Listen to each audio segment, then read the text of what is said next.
Hello, this is Pastor Matthew Woods from Grace Lutheran Church, New Albany, Indiana. And this is the weekly devotion for October 3rd, 2022. Just for fun, I thought I would show you what my office looks like with nothing in it before we get started today. Anybody that's been in my office over the last 20 years or so knows that there usually is a lot of stuff in here. So it's really strange to see the room so empty, but I thought I'd share with you to prove that there's carpet on there on the ground and there are walls behind the shelves. I haven't seen them since I moved in here, so it's kind of fun to show you that as we get started today. But for fun, I thought I would start off with that. Well, kind of leads into what we're going to talk about today. Today's title is The Right Conditions. And you might say, well, to put a new floor in, you got to put the right conditions in place, which means you got to get some stuff out of the way for the new stuff to come in. And it sounds a lot like repentance in a way, too. I should have thought of that before, but that's kind of where we are today. The right conditions. I think about the right conditions, especially in regards to last week's hurricane. And when I think about last week's hurricane, Hurricane Ian, we all know how hard it hit Florida, on the East Coast particularly. We'll remember that many were predicting the storm to have surges up to 12 feet. I've even heard as high as 18 feet. So even if your house was hardened and had better shutters, a stronger roof, stronger shatterproof windows, according to what I hear, if you had a storm surge, that does make a bit of difference because the water will just come right up into the house. And of course, it's the water being pushed by the winds. The surge is made by the 150 mile per hour plus winds. And so the surge comes rushing in as a major flooding event that follows up along with the storm. And there's no way to avoid the flooding with the usual ways of doing that for a hurricane. But something else happened during that hurricane that I really want to notice, and the right conditions were established for it to happen. It did happen before. It's happened in 2017.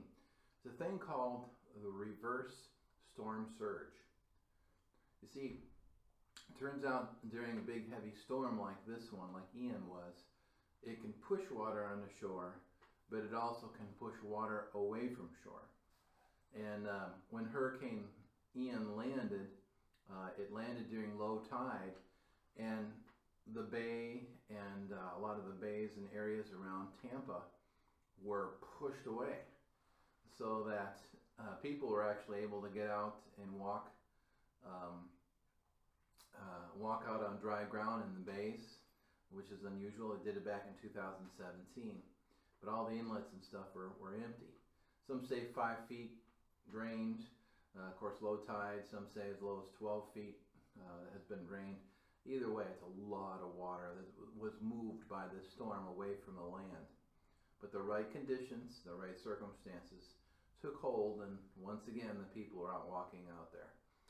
I saw a picture of the bay, by the way, at the convention center, by the convention center where I was at just a few years ago at the Synodical Convention. And people were out walking out where they shouldn't be. I remember seeing those waters coming up against the buildings. And other pictures where Hillsborough Bay also show people meandering about where the water should have been. But hours and hours and hours of hard winds pushing against that water moved it back out to the Gulf. Really interesting. But again, the right conditions created this scenario. For Christians, this should be of interest to us and familiar to us. You see, Exodus 14, we'll remember that's where the Israelites crossed the Red Sea. And the right conditions were established there. God picked the place where it would happen. God picked the situation, lined it all up so that the Egyptians would follow. And conditions were right for the east wind to do its work and move the water, part the water so the people could cross over on dry ground. Listen to verse 21. It says, Then Moses stretched out his hand over the sea, and all night the Lord drove the sea back with a strong east wind and turned it into dry land. The waters were divided, and the Israelites went through the sea on dry ground with a wall of water on the right and a wall of water on the left. Now, we know from recent experience that large amounts of water can be pushed back by powerful sustained winds. Verses 21 through 22 tell us a strong east wind was sent by the Lord. It's very distinct. And let's not forget the Lord was very specific about where to take the Israelites, okay? The location, we don't know where that location is, but verse 2 says, Then the Lord said to Moses, Tell the Israelites to turn back and encamp near Pi-hahiroth, between Migdol and the sea. There they are to encamp by the sea directly opposite Baal Zephon. So the Lord has a specific place, even though we're not sure where that is. But all of this does two things. First, it sets up Pharaoh, as I mentioned before, who will believe the Israelites are vulnerable. They're confused and wandering around. He will pursue, and eventually the Lord will use the incident to wipe out the Egyptian army. Second, the land itself most likely lends itself to how the Lord would save the Israelites. We don't know exactly where they were again, but the Lord knows what he's doing. And he knows the land better than anybody. He created it.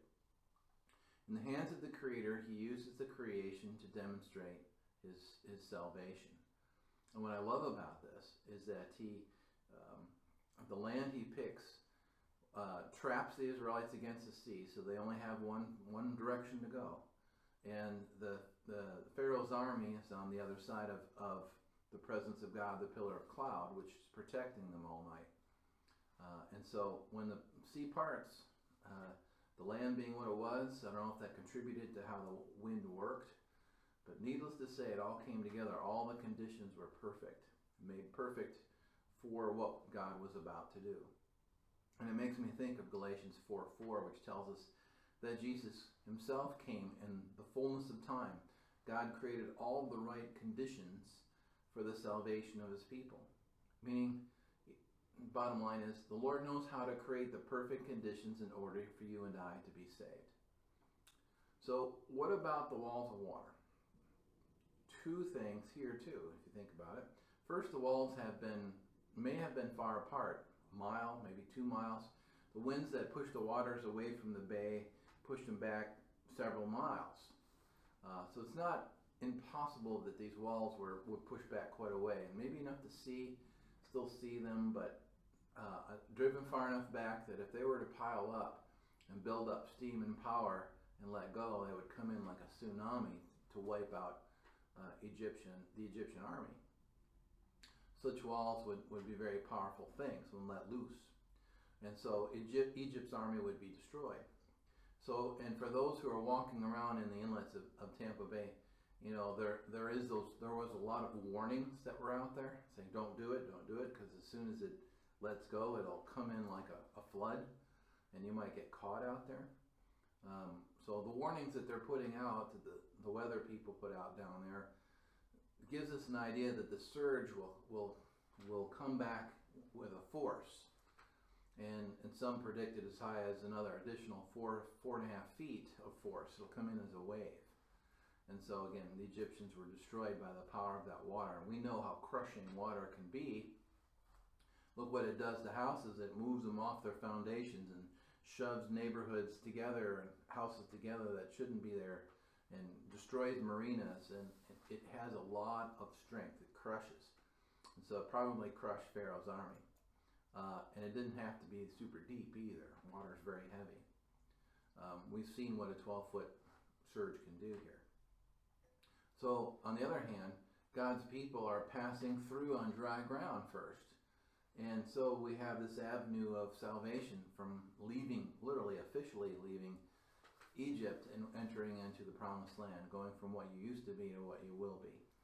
And they emerge on the other side, ultimately ready, prepared for the promised land. Now, it's interesting to watch storms like Ian. People were walking around the bays where water shouldn't have been, or should have been. They shouldn't have been able to do that, right? But given all the right conditions, they could. When we think about the cross and the way God saves people, it seemed ludicrous to his critics that he would die like a thief on the cross. The very men who should have understood the Old Testament sacrifice process, they just jeered at Jesus and teased Jesus and mocked him, but they should have understood. What they should have understood is that God was using the right conditions to save humanity. Jesus would use a cross made of wood out of creation. Jesus would use death on that cross to destroy death. The conditions of history would be used. The local politics of Rome would be used. The religious leaders and their attitudes would be used. The culture, all of these things, these are conditions that would come together for the good of God's people. Jerusalem, the land of Jerusalem itself would be exactly where God would deliver his people from sin. And so you have the cross, you have the rocky hill, you have the human flesh that Jesus took on himself to die. All the right conditions were established in Jesus. The right conditions are often questioned by many, as we mentioned before. We may question the wisdom of storms, like Ian, or why Jesus would allow lives to be so impacted by those storms or by illness or trouble. People today still question the Israelites, where the Israelites crossed the Red Sea, why they would do it in the manner that they did. The Israelites themselves certainly question it. I mean, you look back on the text, verse 13 says, "Do not be afraid," Moses answers, "Do not be afraid, Israelites. Stand firm, and you will see the deliverance the Lord will bring you today. The Egyptians you see today, you'll never see again. The Lord will fight for you. You need only to be still." You see, the Israelites were all upset and fearful, and they thought, "Oh, you just brought us out here to die." We remember how it went. But Moses was telling them, "Watch this. This is going to be a decisive thing." And when we look at the cross, there is a decisive thing going on there. The enemy is going to be utterly defeated. And when you look at death and you look at this world from the other side of the sea, from the other side of creation, all of those things will seem so small and so unimportant and so no longer relevant. They just will lose their potency entirely. At the end of 1 Corinthians 15, Paul wraps up sort of with that view. He talks about the resurrection, but he says, "Brothers, stand firm. Let nothing move you. Always give yourselves fully to the work of the Lord, because you know that your labor in the Lord is not in vain." It's one of my favorite verses. Our enemies are overcome by the same thing that saves us. The cross overcomes the world and all of its tribulation, while at the same time it delivers us from death. Death itself is used to destroy itself, destroy the enemy, death. The Lord who has fought for us has won. All we need to do is be still, to trust in the Lord who fights for us even now. And so he invites us to be still in this, to have that trust, to know him fully, and to know that he's got this. I pray that, as I bring this up to you, I pray that we could take note of what the Lord has done, and to learn to trust in Jesus, even though the winds of this world are troubled and they blow all around us. I would just encourage you to be still and let the Lord take it. And so I pray that we would do that. I pray that this would be a blessing to you. When we look at the conditions around us, recognize that the Lord is still at work in those things. And I'm grateful for that. I pray that this was a blessing to you today. I pray that you'll be able to join me again next week. But by the time you see me in here again, we'll have a new carpet down and a new office to look at. And maybe this time I'll keep it organized and clean. I don't know. I'm not typically that way, but we'll see. In either case, the Lord be with you, and we'll see you next week. Bye-bye.